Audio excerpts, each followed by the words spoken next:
Foggia, Rocchi è solo, Tommaso, Rocchi, yes, invitante azione da parte.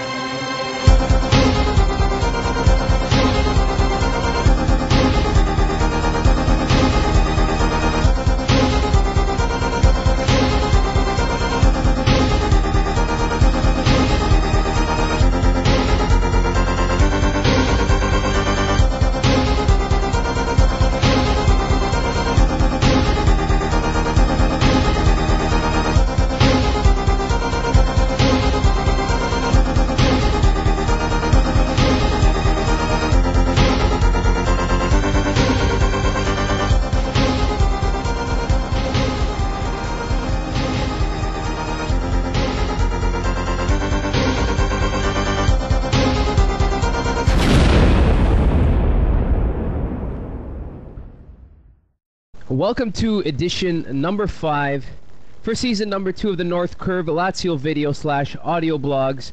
It's the show where you, the fans, have your say wherever you'd like to say with regards to SS Lazio. There's not a lot to say right now unless you're going to go under the venting route, because usually, I like to open up the phrase and, if you want to sing if you want, but I don't think we'll get any singing done today as I open the North Curve to my guest of honor, Theo, today, all the way from Wolverhampton, England. How are you, my friend? Well, I'm alright, but I know I'm going to be really annoyed talking about Lazio with you, Mark, but that's nothing against you, obviously. Thanks for having me anyway. It's nice to be on the show after your huge autumn break, shall we say.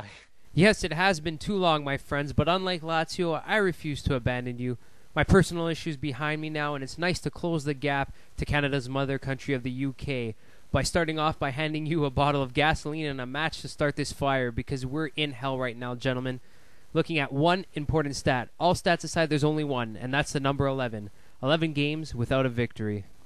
And you can even go further back and say, well, when was the last time Lazio actually deserved to win a game? Because if you look back at the Chievo and the Atalanta wins that we've had this season, both of them were kind of good starts and then kind of hanging on for an hour, weren't they?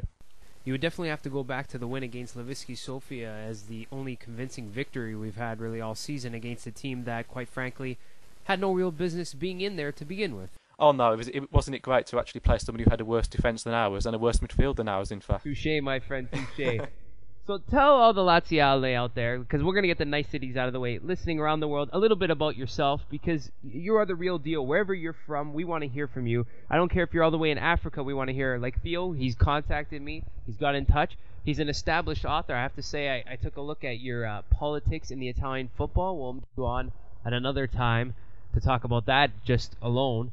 But tell us how you became a Lazio fan, and then we'll move on from there. Oh yeah, I forgot I wrote all that. Thanks a lot. Yeah.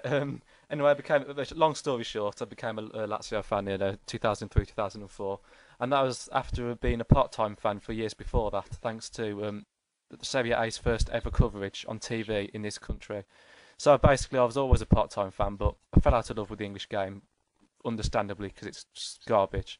So I've been, as I said, full-time Lazio fan since 03-04, and I couldn't be happier apart from this season, really, Well, out of my own curiosity, how much precedence does the Italian Serie A take back home in the UK? Are we right after the EPL and all the divisions, or are there other leagues that is maybe more followed than Serie A in England? Well, I think, sadly, most people only care about the EPL in the English Premier League in this country. Particularly in London, there is a huge following of Serie A. And there is a monthly selling magazine that's been going since the 1990s that's still selling quite well today. So don't worry, you've got me, and we've got a few other English people, and there's loads there's millions of English people in this country that love Serie A. So. All right, we got that out of the way. Now it's time for business. I'm going to get you warmed up, because after Sunday's performance against Napoli, I had all these things I wanted to say, and there's been so many negative things leading up to it. But for the first time, I saw a Lazio team really scared, if not, they were lacking the confidence before going into the game because of all the losses that have amounted. But I found a team that was very scared about going forward. That's the most frightening thing about a team when you're stuck in a rut.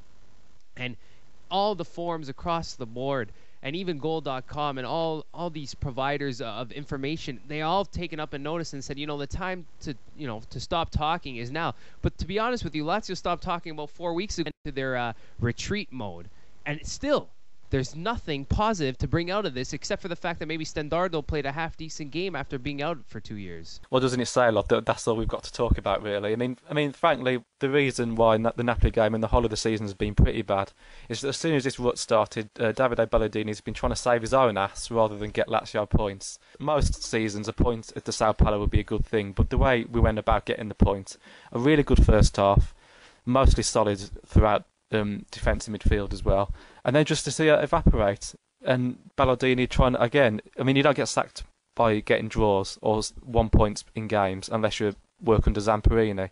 So obviously, it is too scared to go for the win, and that was showed by Julio Cruz getting 90 minutes as opposed to Rocky being brought on, especially since we hadn't got a midweek game. So why he was resting Rocky for that entire game, I have absolutely no idea, to be honest. No, I strongly agree with that because that was just the tip of the iceberg with regards to how much, how lacking they were in the confidence not to bring on Rocky when you had the chance to bring him on.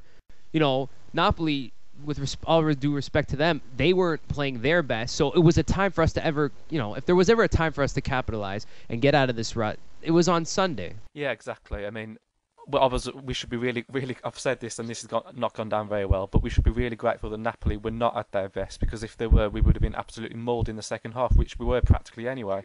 I think for me, Julio Cruz, you cannot start Julio Cruz ever. He should always come on. If he has to come on, hopefully never. But if he has to, it has to be in the last half an hour to 20 minutes, because surely then he'd be more effective than just us lumping the ball up to him all the time for 90 minutes. You know what I'm saying? Couldn't agree more. I'm not the biggest Julio Cruz fan. When it came down to it, I really thought we should have went after Crespo. But that's a story for another day. There's no use picking at things. But something you mentioned about Ballardini, which is very interesting, and how he's trying to keep his job safe. Of course, there's no secret to that. Everybody knows it's hanging by a thread. But to be honest with you, I really don't think Davide Ballardini is in as much trouble with regards to job security as we all think.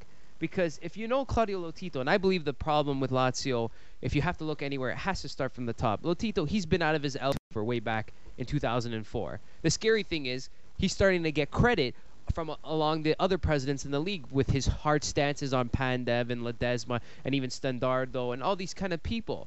Now, Lotito, it's no secret, is a penny pincher. We want to slice it. He likes to save money. And by firing Ballardini, that costs money because he has to pay him the rest of his contract. So I really don't see this happening anytime soon. No, I've been saying for a few weeks now. I think we should all kind of accept Ballardini until at least Christmas. By the time the season, we're well and truly pissed up the wall by the ex-Palermo manager, to be honest. So, yeah, we all know he's a penny pincher. But then the argument, of course, is that he has invested heavily by signing Zarate, which, in my personal opinion, and this also upsets a lot of people, was a bad move. Ooh, let the games begin. I think the thing that annoys me the most about the fact that we took Ballardini is Claudio Lotito clearly said at the start of everything that he's hired a winner, and I'd like anyone to tell me what exactly Ballardini has actually won. Yes, I know he's won a dodgy Super Cup and things like that, but he hasn't actually won anything with, understandably, Cagliari and Palermo before, so how he quite falls under the winner category is beyond me, to be honest. A winner? The man, if I can even call him that, is nothing short of a sheep. Here we have a guy coming out of the Arrigo Sacchi camp, shades and all. I had all this hope that he was the making of that yes sir, no sir trainer mentality, when in reality he's just another pussycat for Lotito to pet. I love the way he said that. That was awesome. No, he absolutely is. And I think what we can definitely tell from watching Lazio all of this season is that he hasn't got...